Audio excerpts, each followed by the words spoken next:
Hello, hello students. Good morning and welcome once again in this video lecture series. Let's take a review of last lecture what we had. So we had, yes, we had a effect of bypass capacitor. Is it? That's what it means. From last few lectures, we were studying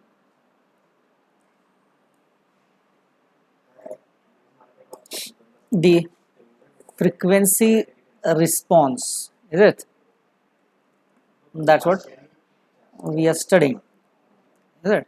Now, see the frequency response. If I draw the curve, then look at this. This is what actually we had. On x-axis, I have frequency. On y-axis, I have gain. And this is what actually frequency response. No, it's not that much okay. Now look at this. This is a frequency response. And we had a discussion that at lower frequency gain decreases, even at higher frequencies gain decreases, and our job is to analyze why gain is decreasing at lower frequencies and why gain is decreasing at higher frequencies. Is it? So if we start analyzing this part, that is BJT of amplifier frequency response at lower frequencies, then we concluded that the bypass capacitor and coupling capacitor are responsible to decrease the gain at lower frequencies. It means we have studied lower frequency response of amplifier. We studied how gain decreases because of bypass capacitor. We have studied how gain decreases because of this coupling capacitor. So why they are responsible and how gain is decreases at lower frequencies, that's we have studied. It means we have studied lower frequency response. Now it's time to discuss about this. Who is there to decrease the gain at higher frequencies or higher frequency response? That's what high frequency response. That's what we have to study now. It means as already we have concluded, see, we have just concluded that there is a stray capacitance who is responsible to decrease the gain at higher frequencies. And there is internal capacitances of a component, that particularly talking about if it is then a transistor. So transistors internal capacitances are responsible to decrease the gain at higher frequencies. That's what our conclusions. Now in support with those conclusions, now we will discuss how those two are responsible to decrease the gain at higher frequencies. So now instead of wasting time, let us start with higher frequency response of BJT amplifier. So why gain decreases and how gain decreases at higher frequencies.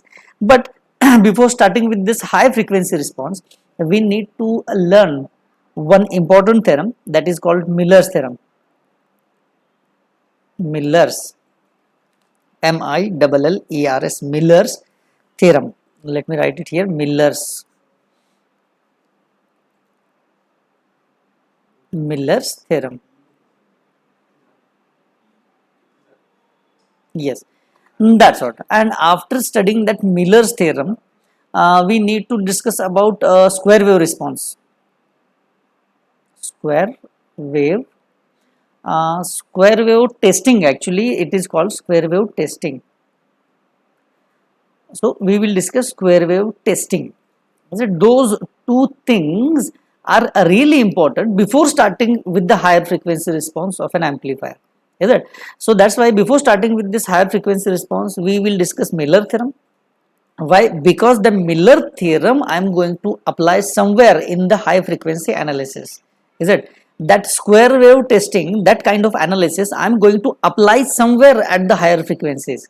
is it? So those two things, those two analysis I have to do before starting with the higher frequency analysis. Why? Because I'm going to apply those directly in the higher frequency analysis, is it? So now let us start with this Miller theorem first. What is that? Miller is a name of scientist who basically invented or explained, described that theorem. As a theorem related to feedback resistor. So now instead of just using those heavy words like feedback resistors and all, let's start it at actual. Is it? So let's start with Miller's theorem. So first thing out of these two is Miller's theorem. Now what happened there? This, let me change this second, because this writing is not proper. Miller's theorem, is it? Now what Miller stated actually, is it? What he stated, is it? That we will write it at the last. Is it? First we will understand the theorem and then we will describe the theorem in words. Is it? So basically first try to understand the theorem. What he said that if there is a circuit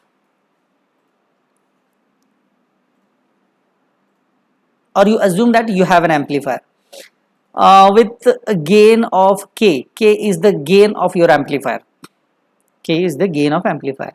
And look at this. This is a reference line of your amplifier, or what you say, it is a ground line generally. Is it a reverse path? Look at this. This is a reverse path, a ground line. And this is the input, and here I am taking output.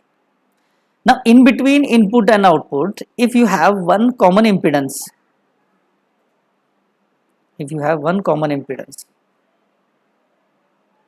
look at this. Let's call this impedance as Z, and here it is V in, or what I can say is Vi, and here it is Vo. If you have that kind of structure, that is one impedance which is common between input and output, then we can treat this scenario like this. We have an amplifier with the gain K, and there is a common line as usual that cannot be avoided. So look at this. This is Vo and this is Vi. So that Z is splitted into two parts. One part is connected at the input side and one part is connected at the output side. See, I am splitting that impedance. Is it? Okay, that input part is called Z1, and the resistor which is connected at the output, that is the split part of Z, this is Z2, is it? And that Z1, or the value of Z1, is equals to Z divided by 1 minus K, whereas the value of Z2 will be Zk divided by K minus 1. Yes, and that is what Miller's theorem is. It means if you have this circuit, that is one impedance which is common in input and output, then what Miller said? Miller said, he proved that you can split that impedance in two parts, is it? You split the impedance Z into two parts, is it? Look at this. Z has to be splitted into two parts. One part is called Z1, another part is Z2. Connect Z1 at the input side, connect Z2 at the output side, then your circuit will become like this. Look at this, your circuit will become like this. Then as now I am splitting Z1 and Z2, that is two parts of Z actually. Then what will be the value of Z1? So value of Z1 you have to keep that much, and value of Z2 will be that much. That's what actually Miller's theorem is. Understood? Yes, this is Miller's theorem. Now we can state the Miller's theorem also. I can say that if you have impedance which is in common between input and output, then split that common impedance into two parts, connect one part at the input side, connect another part at the output side. Value of the input side impedance is Z divided by 1 minus K, value of the output side is equals to ZK divided by K minus 1. That's what, yes, this is what all done about Miller's theorem, is it? Now we will prove Miller's theorem. I told you that we will describe, define or write the Miller's theorems at the end. Now Miller's theorem we understood. Let us prove why Z1 is equals to Z divided by 1 minus K, why Z2 is equals to ZK divided by K minus 1, where K is what? K is what? Gain of a circuit, gain of an amplifier, is it? Now generally there is a question comes in mind of many students, many common students, that sir, do we have an amplifier? We are studying amplifier. And do we have any resistance, any impedance which is in common between input and output? The answer is yes. The answer is yes. Now look at this. You consider unbypassed amplifier like this. You consider unbypassed amplifier. So what do you mean by unbypassed amplifier? Unbypassed amplifier means when there is no bypass capacitor, only emitter resistor RE is connected. So when this RE is connected, look at this. This is RC. Let me draw the full diagram for clear understanding. This is R1 and R2 and this is the base. Look at this. This is R1, R2. Now you tell me if this is output voltage, this is VCC. Okay, I have finished everything now. Now this impedance RE or resistance RE, is it? What do you call this? Whether it is a part of output? Yes, it has to be part of output, because see this, if I consider output loop, then I consider this. जब भी मुझे output loop consider करना होता है, what I consider voltage across RC, that is voltage across collector to emitter, that is VC, and voltage across RE. So it means now this RE is a part of output, is it? But voltage across this RE will come in series with a voltage across R2 or the base voltage, is it?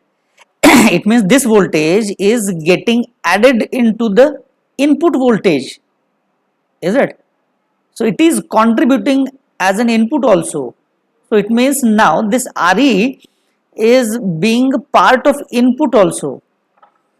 So now RE is a part of input as well as RE is a part of output also, is it? So can I say RE is a common impedance between input and output? Can I say RE is a feedback resistor? The resistor which is in common between input and output is called feedback. Look at this. The resistor which is common is nothing but your feedback resistor. That's all. Look at this. So this RE is what? Basically it's a common impedance, or I can say feedback resistance. So imagine we are having RE, this, but the name is quite different. Now it is Z. Understood? This is what? Z. So yes, do we have a common impedance in input and output? So if I want to analyze the amplifier, then how to treat those common impedances? Is it? To treat those common impedances, we have a solution, and solution is given by Miller. The solution is given by Miller's theorem, is it? So what is the solution? The solution is, if you have common impedance, split it into two parts, connect one part at the input side, connect another part at the output side, and those should be the value of the two impedances that we obtained by splitting common impedance. That part is clear. Now let's move ahead. Let's move ahead to prove that Miller's theorem, is it? So let us start with, so scenario is we have one common impedance and we splitted it into two parts, is it? Now as if I'm having one common impedance, let me draw it like this. Now here it is input voltage, let me call it as input voltage as V1 and output voltage as V2, and this is what my common impedance Z.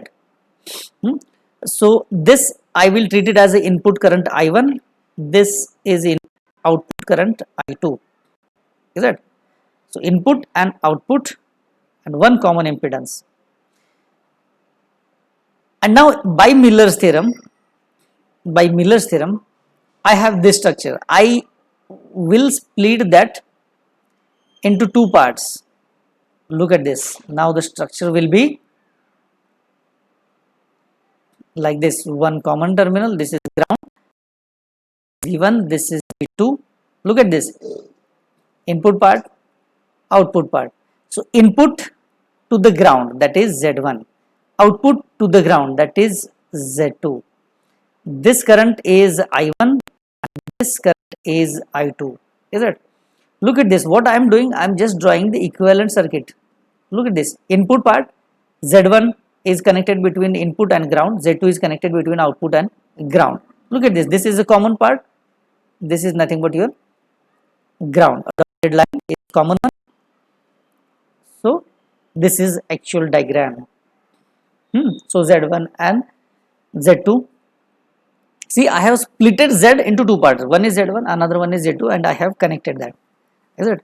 Now, what I want to prove, I want to prove that value of Z1 is equals to Z divided by 1 minus K, and value of Z2 is equals to ZK divided by K minus 1.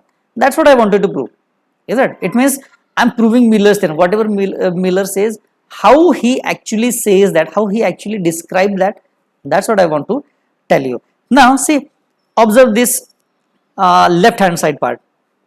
Is it? So if I observe left hand side part, then just a sec. Then I1 is equals to, let me write the equation. I1 is equals to, can I write it is V2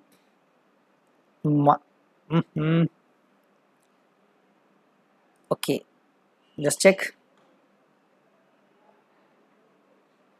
Okay, let me rub that also. Now the screen is clear. It is V1 minus V2 divided by Z. Is this okay? V1 minus V2 divided by Z. I am just looking from the input side. Is it? Now, look at this. Equation of I1. So that current is equals to this voltage minus this voltage divided by this impedance. A clear intention. I am not writing equation for I2. I have neglected the I2 completely. Is it? Now,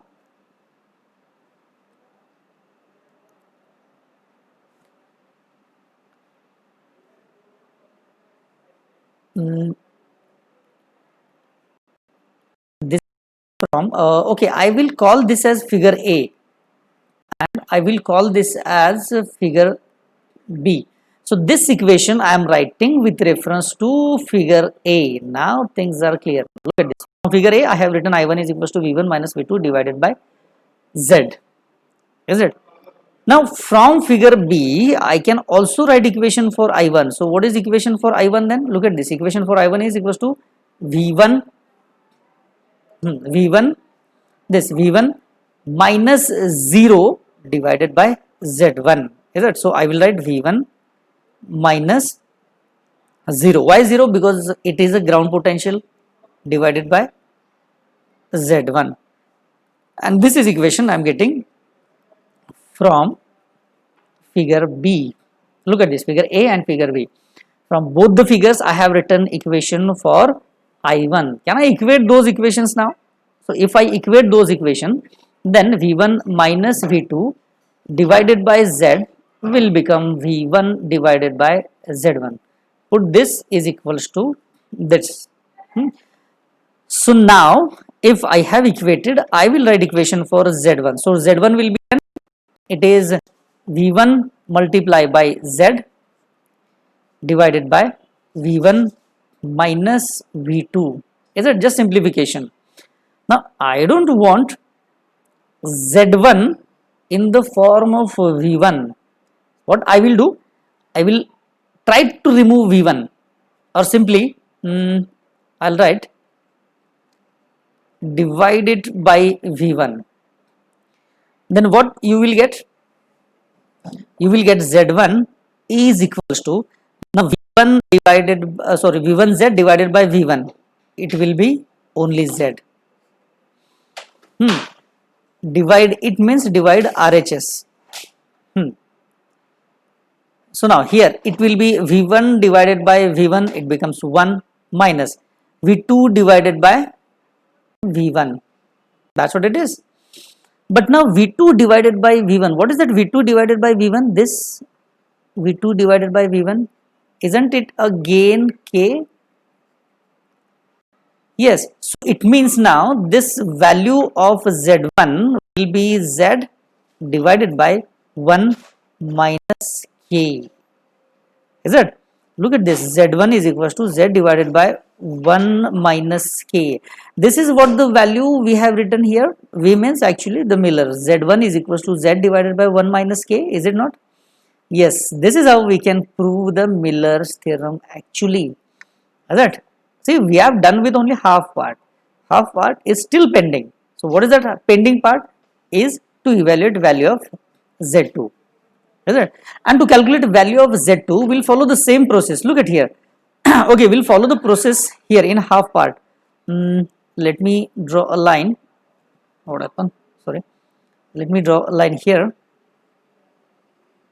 And we'll follow the same process. See, now here we have written equation for I1. In second case, I will write equation for I2. Is that? Now, equation for I2, what will be the equation of I2? See, while writing equation for I2, definitely I have to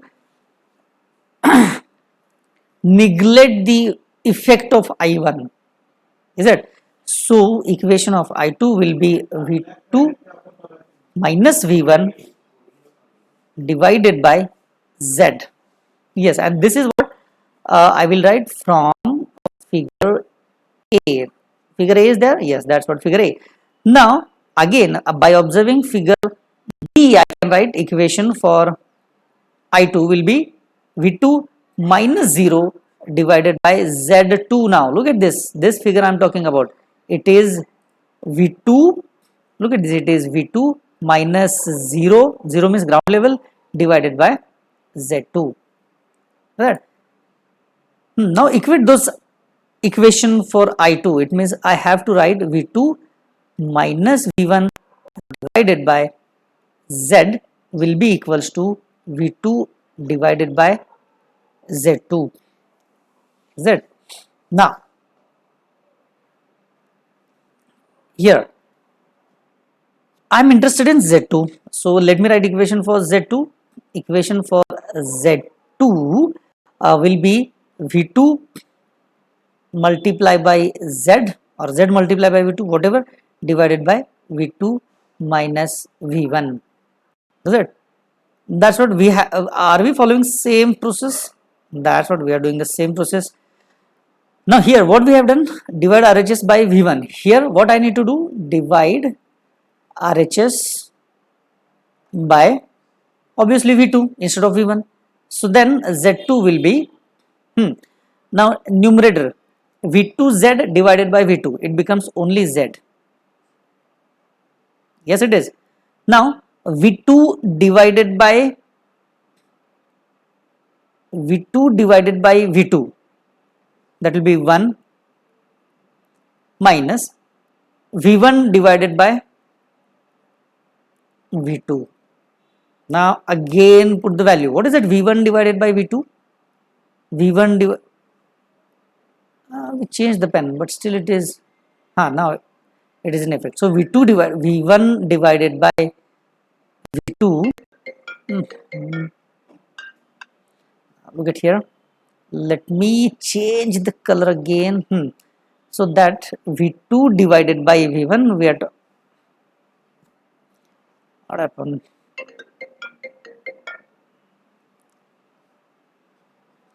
Yes, we are done. Now this V1 divided by V2 is equals to 1 divided by K, because no, V2 divided by V1 is K, so V1 by V2 is equals to 1 by K. So I will put the value Z2 is equals to Z divided by 1 minus 1 divided by K. And if I simplify this, then what I am getting, I will get Z2 is equals to, simplify this, K minus 1 divided by k, it means it will be zk divided by k minus 1. Look at this. So the value of z2 will be zk divided by k minus 1. Zk divided by k minus 1. This is what the value, zk divided by k minus 1. That is the value of z2. That's what I said, that we have proved the Miller's theorem. Yes, this is how Miller explained, described that one common impedance can be splitted into two parts, and the values of that parts will be z divided by 1 minus k if it is connected to input side, and value of the impedance which is connected at the output side will be zk divided by k minus 1. Is it? That's what. Now whatever we have said, whatever we have explained, described, let me define it in words. So what Miller theorem in words, I have to write. Okay, I'll write. Miller theorem states that, look at here, Miller theorem states that if an impedance z, if an impedance z is connected between input and output terminals, input and output terminals of a network between which I'm writing exact lines, is it, between which there is a voltage gain, there is a voltage gain k, the same effect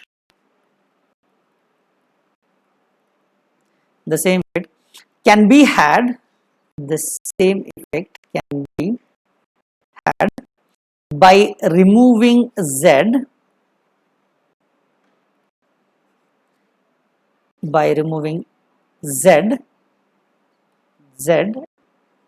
and connecting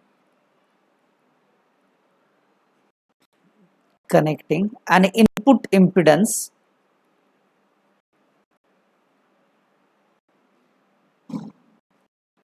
z1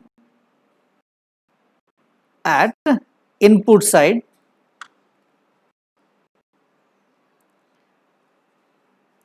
which is equals to, what is the value of that? It is z divided by 1 minus k, and impedance z2 at output side which has it's right, which has value of, now what is the value of z2? It is zk divided by k minus 1. That's what the actual Miller's theorem. Now read it, because if someone asks you about the actual theorem, then those are the exact words. Now read it. Miller's theorem states that if an impedance z is connected between input and output terminals of a network, see, z1 is connected between input and output terminals of a network, that is, sorry, z is common, for which gain is k. There is a network which has gain is equals to k, and there is impedance z which is in common between input and output. The same effect can be had, the same effect can be represented by connecting two impedances, that is one at the input side, another one at the output side. That's what they have written. The same effect can be had by removing z को हमें remove करना है, and connecting input impedance z1 at the input side which is equals to z divided by 1 minus k, and impedance z2 at the output side which has value of zk divided by k minus 1. And this is what actually Miller's theorem is. Let me check how much time we are left with. So we are left with good time, so no problem of time at all. Is it? So this is all about Miller's theorem, and as I told you that before starting with higher frequency analysis, we need to think about two important analysis. That is, first one is Miller's theorem, and second one is this square wave testing. Is it? So now in this lecture we have finished with Miller's theorem. In next lecture we will start with square wave testing, and once we finish with this Miller and square wave testing, then only we can move forward towards the higher frequency analysis, that is pi module and something. Is it? So probably next lecture we will start with square wave testing of an amplifier. Is it? It is actually a part of higher frequency response analysis. Okay, so that's what that much is okay for this lecture, I think. Yeah, thanks a lot. Bye bye.